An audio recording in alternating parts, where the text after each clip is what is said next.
ازي راديو دمس سلفنا داير ترايو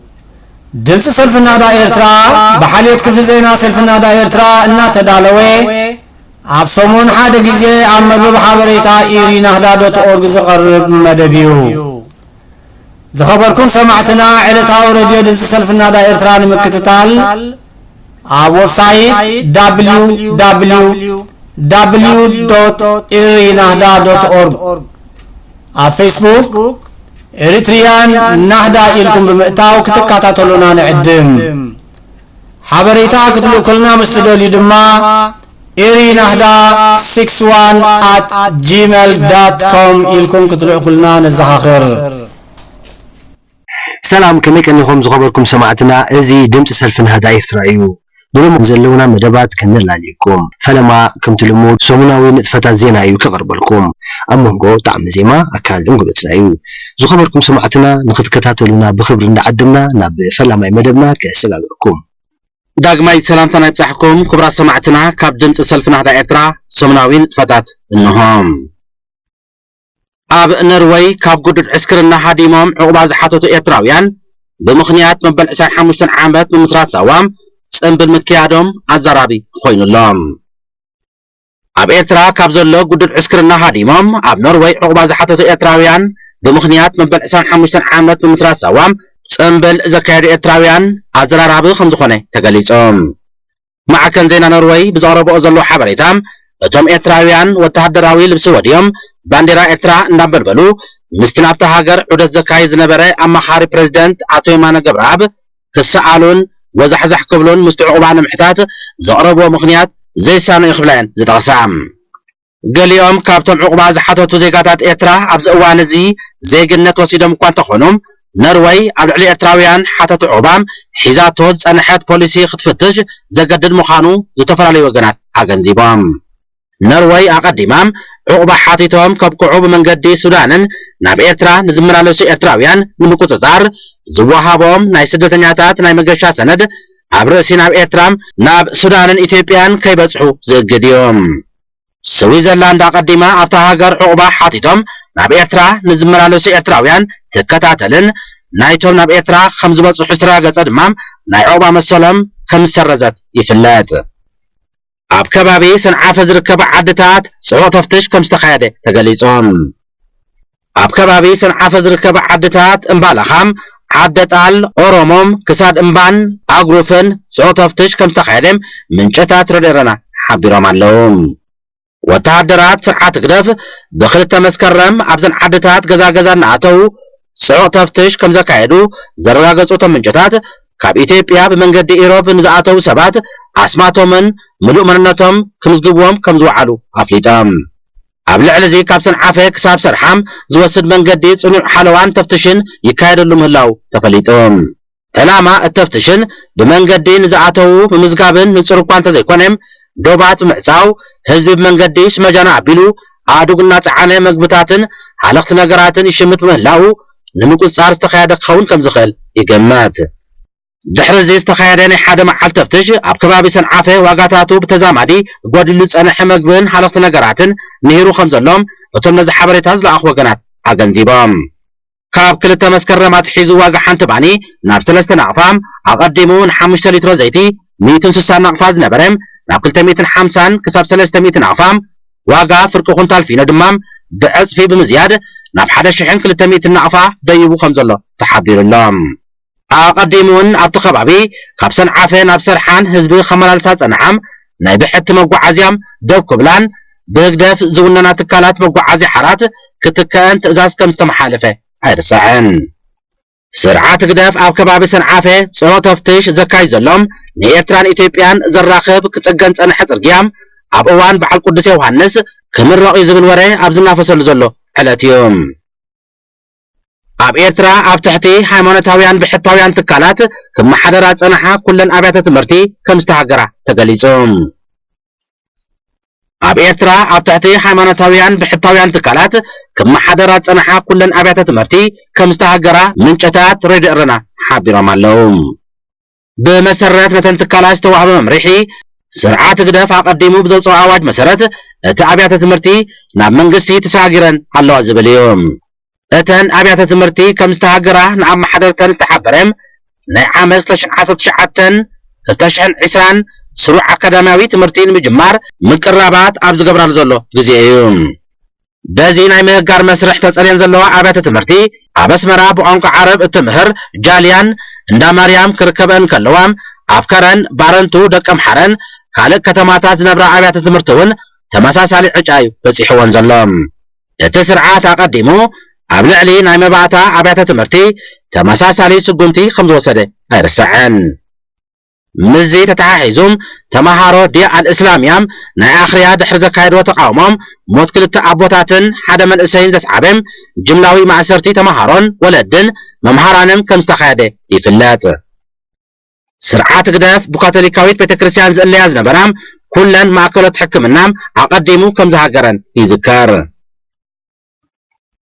ሃገራዊ ዲሞክራሲያዊ ባይቶ ኣብ ስቶክሆልም ቤት ጽሕፈቱ ከፊቱ ጽላል ዝተፈላለያ ፖለቲካውያን ውድባት ኤርትራ ዝኾነም ሃገራዊ ዲሞክራሲያዊ ባይቶ ፈላም ቤት ጽሕፈቱ ብቀዳም 31 ነሓሴ ኣብ ስቶክሆልም ከፊቱ ሃገራዊ ባይቶ ኤርትራም ድሕሪ 8 ዓመታት ኣብ ዝሓለፈ ወርሒ ሚያዝያም ኣብ ዘካየደ ጉባኤ ንኣቶ ነጋሽ ዑስማን ካብ ሰውራዊ ባይቶ ከም ኣቦ ወንበር ከም ዝመረጾ ይዝከር እቲ ባይቶም ኣብ ኢትዮጵያ ዝነበሮ ፖለቲካዊ ቻርተር ብምሕያሽን 122 ዝነበረም ብዝሒ ኣባላት ማእከላይ ባይቶ ብፍርቂ ብምንካይን ብሓድሽ ውዳበን ዳግማይ ፖለቲካዊ ንጥፈታቱ ጀሚሩ ይርከብ ኣብ ኢትዮጵያ ዝነበራም ፖለቲካውያን ውድባት ኤርትራ ምስ ሕወሓት ብዝነበረን ምስሓባት ካብ ግዜ ናብ ግዜ ክዳኸማ ድሕሪ ምጽንሐን ምስ ምምጻእ ለውጥን ቀዳማይ ሚኒስቴር ኣብ ኢትዮጵያ ዝበዝሓም ናብ ሃገራት ምዕራብ ይምለሳ ምህላውን ይፍለጥ ሃገራዊ ዲሞክራሲያዊ ባይቶ ኣብ ስቶክሆልም ዝኸፈቶ ቤት ጽሕፈት ድሕርቲ ናይ ኢትዮጵያ ናይ ፈለማ እዩ ኩሉ ኤርትራዊ ዜጋም ብዝያዳ ድማ መንእሰይ ብዘያፈላላይ ተጠቀምቲ ዝተኸፊቱ ዘሎ ቤት ጽሕፈት ክኾኑ ድልየት ከም ዘለዎም ሃገራዊ ዲሞክራሲያዊ ባይቶ ንእሬና ኣብ ዝሃቦ ሓበሬታ ጸዊዖም እዚ ድምጽኹም ድምፂ ሰልፍናዳ ኤርትራ እዩ ክቡራት ሰማዕትና ሰሙናዊ ንጥፈታት ዝመስል ነይሩ ምስ ዝተረፉ መደባትና ሓቢርኩም ጽንሑ ልዋም ምሸት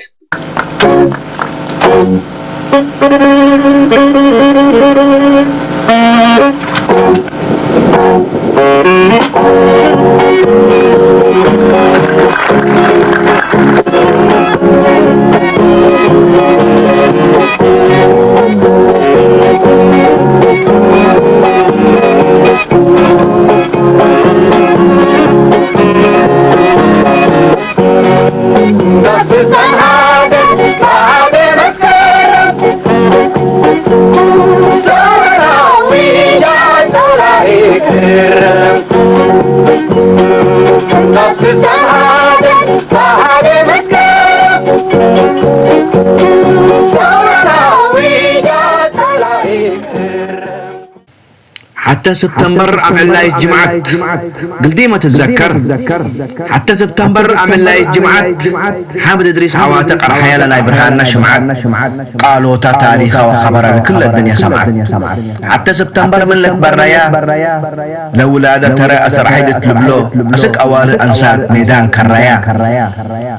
لا تعرف على الريا وتفايدهم خير أيام الله حريا لا طلقت شرف عزت مروات سبقنات حطر أفقريا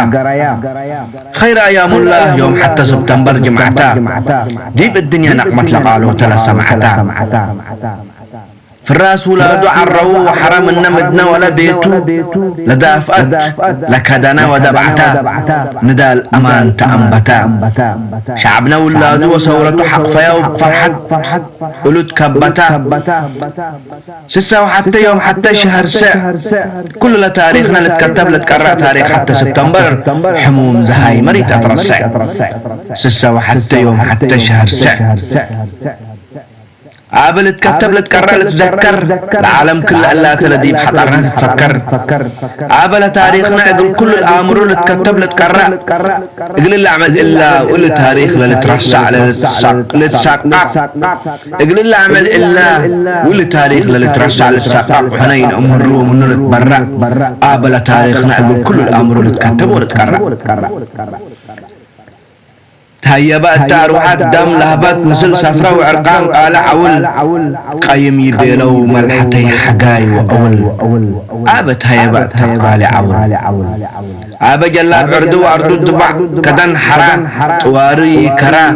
قل أوريت قبرا حق مرير قد لولادو تعوته وتحررت لعنك من أباي وقتينا أسمرا ولاد عواته وتفايدون عدوم حرروا تعوتوا وأباينا كل العالم دي انتوس هايدوم تعوتوا ولاد فايدوم فادموهم قايدوهم آسروهم كمنا وايدوم آبا تعوتوا ولاد فايدوم آبا تعوتوا أسمر اندقنا دلأتوا تعوتوا من حككا من تاريخ من طوطوي تحككا من لترسعوا تاريخهم لفراس لفكا من لترسع تاريخهم لفراس لفكا لتاريخ ودو فتو ولا ملهيام واحد اندي فناتو واحد اندي ونو لقلتان دل عرتع ولا آكا كيتت لأسنو جيسو من الدنيا رأسهم بصوتهم راقع متنتهم أبايوم اندي دنو تاريخهم يكون تاريخ بيلك تيلك دققنا بلقى سيرقاي وحسايا ويلك تاريخهم يكون تاريخ بيلك تيلك دققنا بلقى سيرقاي وحسايا ويلك تاريخ شعب سبدين اسلامي وكستيناي كل اوت الامورام بامانات الامر لا حسد ولا خيانات فطرتهم حفظام توم ديب عاداتهم ولكن الديانات بدير تتأمر بأرض الصدق لراية العلو قلت ديما يتبل دي مدر ودق آبا بدير تتأمر إريتريا بأرض الصدق كلينا حتى إذا نقبع شعبنا من قلهم طيلمات أمانات كن نحرروه حتى إذا من إنقبع زيما كما قداميت وكم بدير لطيلماي أباينا إيطاتو نصبروه كلينا حتى إذا نقبع شعبنا من قلهم طيلمات أمانات كن نحرروه حتى إذا من إنقبع زيما كما بدير لطيلماي أباينا إيطاتو نصبروه. الشاعر العميل محمد لندن.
Palestina,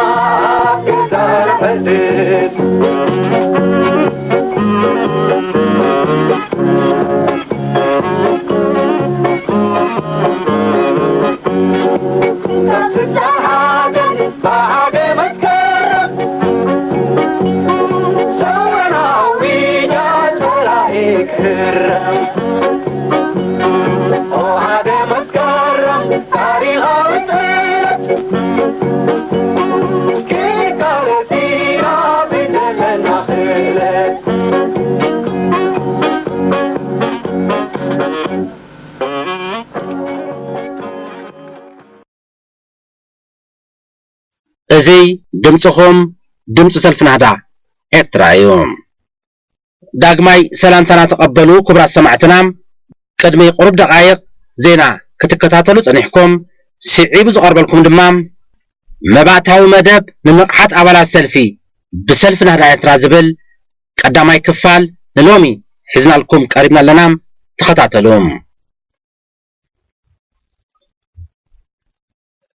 መባእታዊ መደብ ንንቕሓት ኣባላት ሰልፊ ብሰልፊ ናህዳ ኤርትራ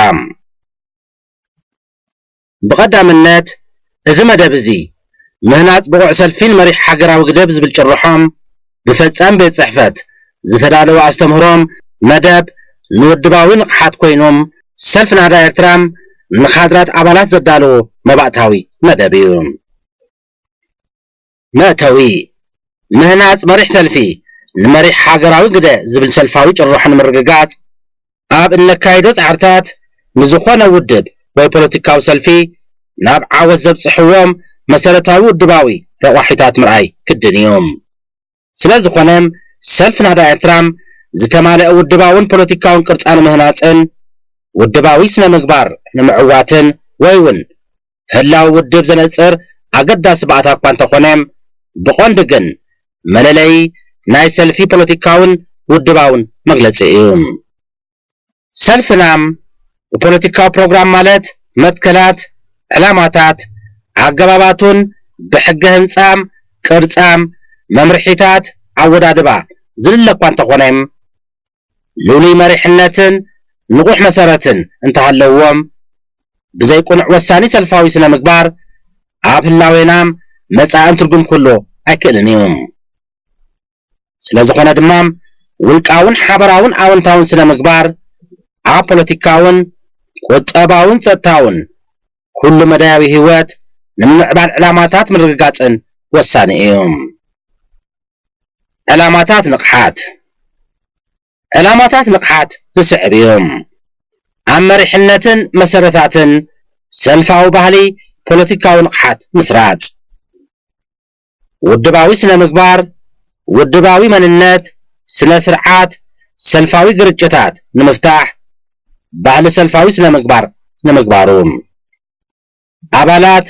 መሰረት ምትሕሳባትን ምትሕለያትን ግልጽነትን ንምንጻፍ ከም ሰልፋዊ ስነ ምግባር ምዕያይ ኣባላት ብሰልፋዊ ስነ ምግባር ኣወንታውን ኣብነታት ንምዃንን ሰልፊ ንኻልኦት ከም መልማሊ ቤት ትምህርቲ ሰሓቢ ክኸውንን መምርሒታት ምኽባር ስነ ፍልጠት ምሕደራም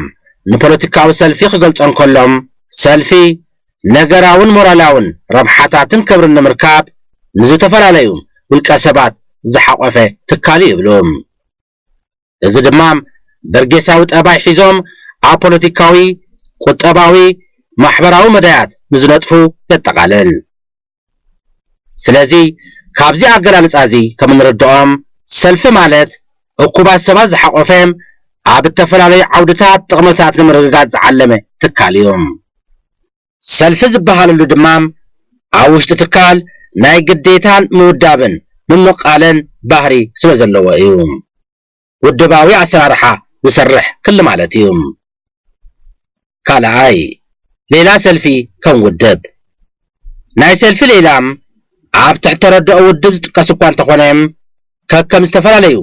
ኣይዲዮሎጂታት ብዙሕ ናይ ሰልፊ ሌላ ንረክብ። ብሓፈሽኡ ግን ንዝተወሰነ ፖለቲካዊ ዕላማታትን ኣይዲዮሎጂን ወይ ሓበራዊ ረብሓታትን ዝኣምኑን ዕላማታቶም ንምዕዋድ ድማ ዝተወሰነ ኣገባብን መሳርሒታትን ንምጥቃም ዝተሰማምዑ ሰባት ዝሓቆፈ ውድብ እዮም። ሳልሳይ ሰልፋዊ ስነ ሓሳብ ኣይዲዮሎጂ ዝኾነ ሰልፊ ዝግዛኣሉ ስነ ሓሳብ ወይ ፖለቲካ ኣለዎም። ብዝኽተሎ ስነ ሓሳብ ክነጥፍ ስለ ዝጸንሐም ኣብ ስልጣን ክድይብ እንከሎም ስነ ሓሳቡ ኣብ ተግባር ከውዕሎ ይፍትን። እዚ ስነ ሓሳብ እዚ ብመንገዲ እኩብ ኣገባባትን መሳርሒታትን ኣብ ባይታ ንምዕዋቱ ዘትከለሉ ፖለቲካውን ውድባውን ባህሊ ሰልፊ ዘንጸባረቕ ጠለባትን እምነትን እዮም። ራብዓይ ቅድመ ኩነታት ተዓዋትነት ፖለቲካዊ ዕዮ ሰልፊ ሓደም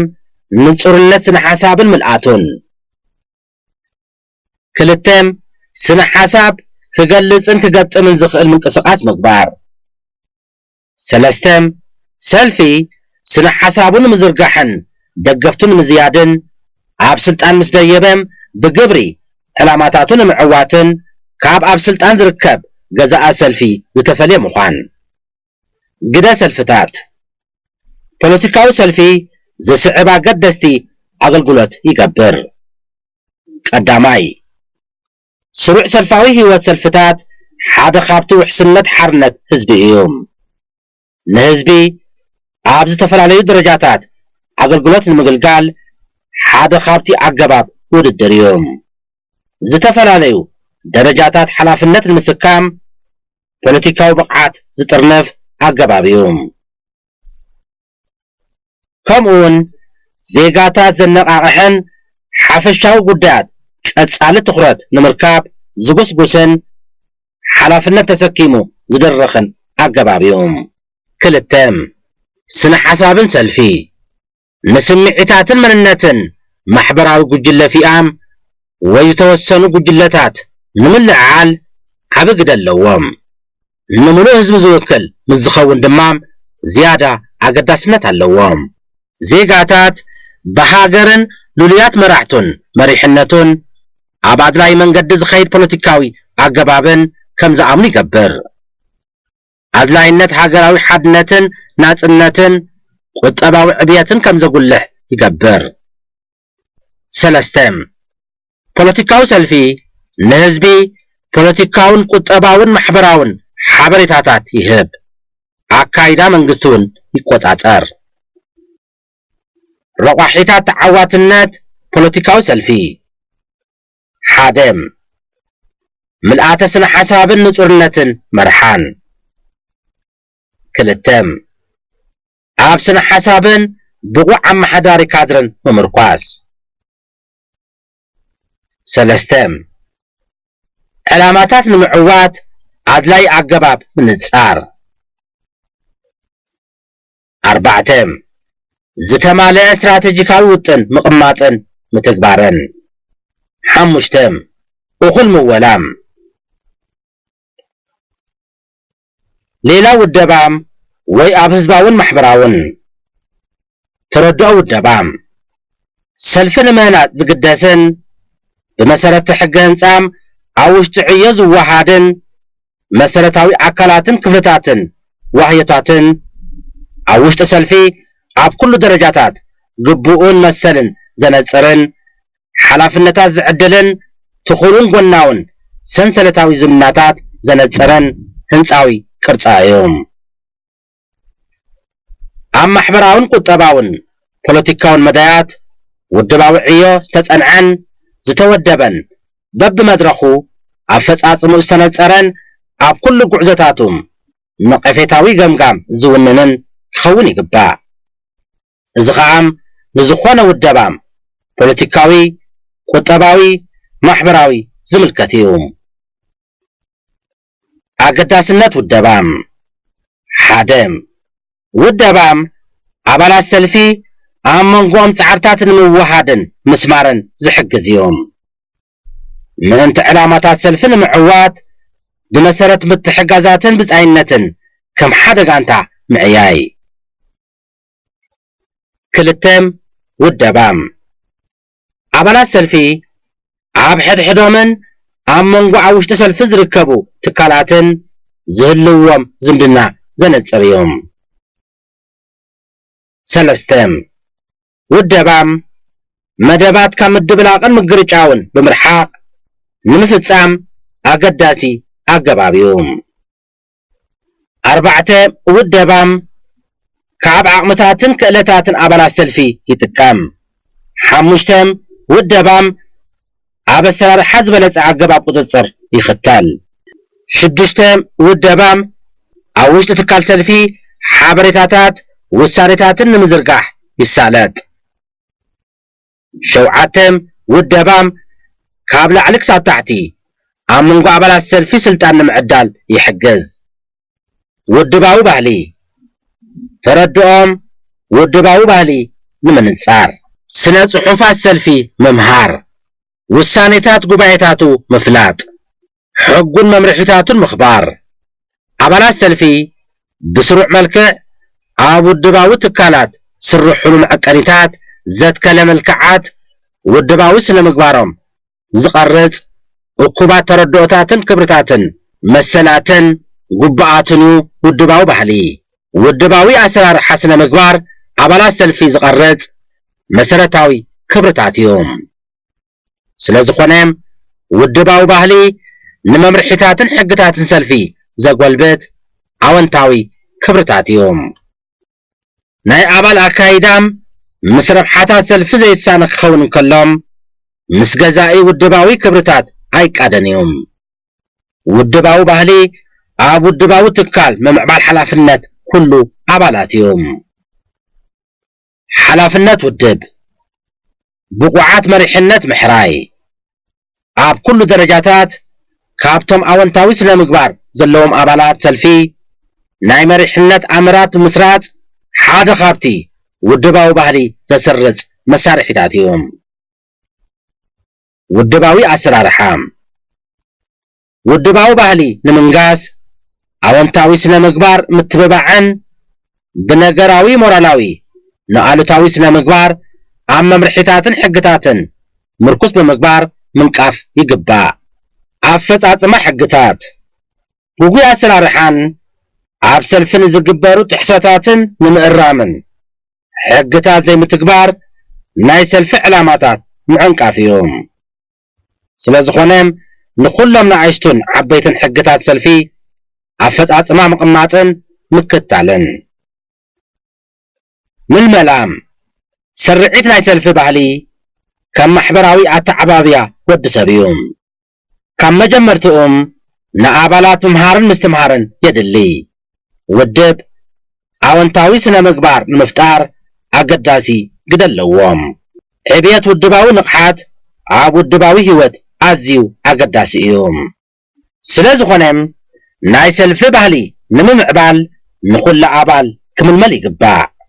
ኣባል ሰልፊ ብሕግታትን መምርሒታትን ምምእዛዝ ኣባል ነዚ ምእዝነት እዚ ኣብ ናይ ሰልፊ ህይወቱ ከም መሰረታዊ ክብርታት ክወስዶ ይግባእ። ስለዚ ካብ ትግባር ሕግታት ፈሪሑ ዘይኮነስ ምዞም ክብርታት ንምስናይ ናይ ሰልፊ ባህሊ ክሕልው ኣለዎም። ክቡራት ሰማዕትና እዚ ክትከታተልዎ ፀናሕኩም መባእታዊ መደብ ንንቕሓት ኣባላት ሰልፊ ብሰልፊ ናዳ ኤርትራ ዝብል ቀዳማይ ክፋል ነይሩ። ናይዚ መቐፀልታ ድማ ኣብ ዝመጽእ ቀዳም ቀርበልኩም ተኸታተሉ።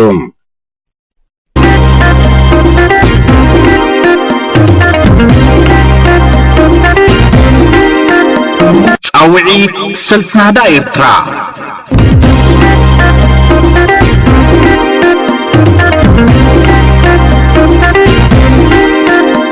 መቃለ ሓርነት ካብ ማእከል ህዝብናን ሃገርናን የድሄና ኣሎ። ንመቃለ ሓርነት ምላሽና ንህበሉን ንቕሉና ንረጋግፀሉን ግዜ ሕጂ እዩ።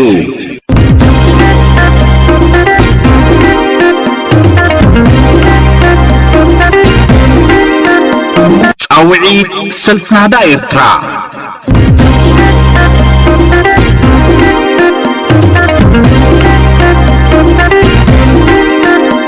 ደላይ ፍትሕን ሓርነታትን ማለት ኣብ ጎኒ ህዝብና ምህላውናን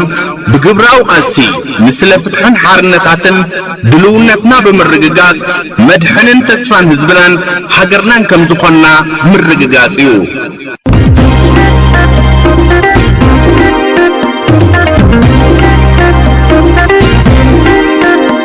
ጻውዒት ሰልፊ ናዳ ኤርትራ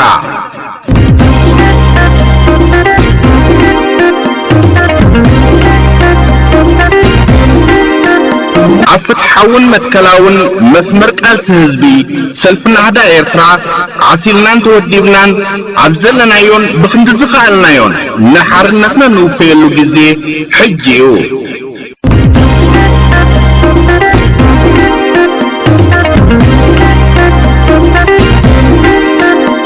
ጻውዒት ሰልፊ ናዳ ኤርትራ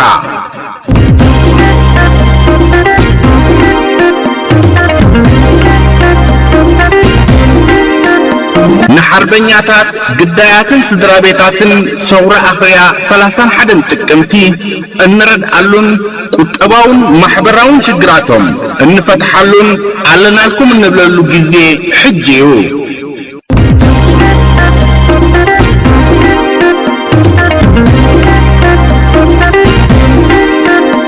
ጻውዒት ሰልፍ ናዳ ኤርትራ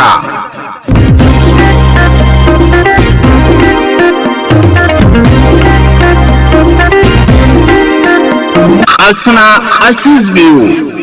ቃልስና ቃልሲ ውፅዓትን ፍትሓውን ዝኾነሉ ምኽንያት ጸረ ድርብ ወፅዓታት መምላስ ምርግጋጽ ምውሓስ ኩሎም ሰብኣውን ፖለቲካውን መሰላት ምትካል ልዕልና ሕግን ፍትሕን መዓርነታትን ጥራሕ ዘይኮነ ቃልስና ንምህላውን ዘይምህላውን ብግዴታታት ዝተስገደደ ግዴታ ብምዃኑ እዩ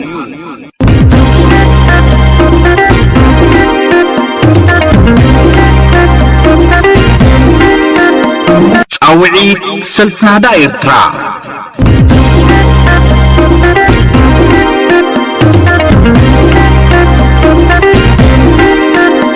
ቀድሞ ኮይኑ ህዝብን ሃገርን ንምድሓን ንቃለስ بأركاز كبرات المكبران سمعتنا لهم قدام زبلنا يوم تحسطواتنا زوم استخاتاتلكم ممكنين نمكتتالكم أزينا نمسكن زمت بخالق تحسطينا غنرغب كساب شعو سلام كناي نقول لنا